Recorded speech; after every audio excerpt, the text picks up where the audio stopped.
कहते हैं, भाग्य से बड़ा कोई शत्रु नहीं और कर्म से बड़ा कोई मित्र नहीं।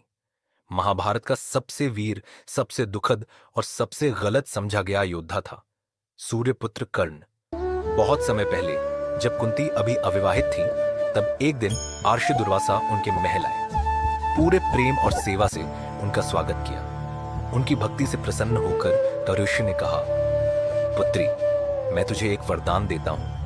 तू जब चाहे किसी भी देवता का आह्वान कर सकती है और तुझे उससे संतान प्राप्त होगी। एक दिन कुंती ने जिज्ञासा में वरदान आजमाने का निर्णय लिया।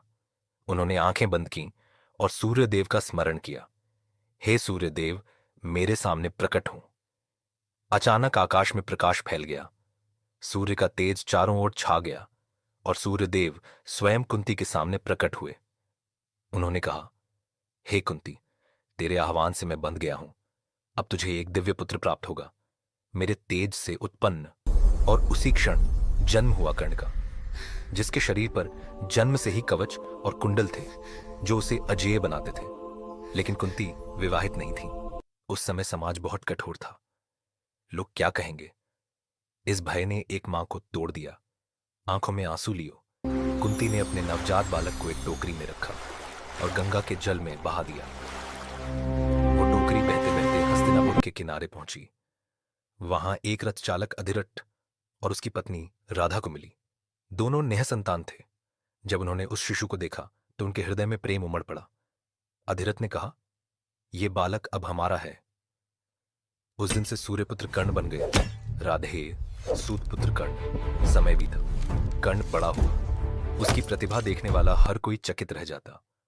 वो धनुर्विद्या में निपुण था, इतना कि अर्जुन से भी आगे निकल गया। लेकिन जब वह अर्जुन के बराबर खड़ा हुआ तो समाज ने कहा, तू कौन है? तेरे पिता राजा नहीं, तू तो सूतपुत्र है। ये शब्द तीर बनकर कर्ण के हृदय में उतर गए। वो जानता था उसके रगों में देवता का रक्त बहता है, पर दुनिया के लिए वो सिर्फ एक रथ चालक का पुत्र था। फिर भी कर्ण ने कभी हार नहीं मानी। उसने कहा, मैं जन्म से नहीं, कर्म से महान बनूंगा। उसे गुरु परशुराम ने शिक्षा दी। दानवीरता में वो अतुलनीय हुआ और अपने पराक्रम से इतिहास में अमर हो गया। कर्ण हमें सिखाते हैं, जन्म नहीं, कर्म तय करते हैं कि हम कौन हैं। वो केवल एक योद्धा नहीं थे, बल्कि त्याग, सम्मान और निष्ठा के प्रतीक थे। अगर आपको सूर्यपुत्र कर्ण की ये कहानी दिल छू गई तो वीडियो को लाइक करें और अगले अद्भुत पौराणिक रहस्यों के लिए सब्सक्राइब करें। Inspired living.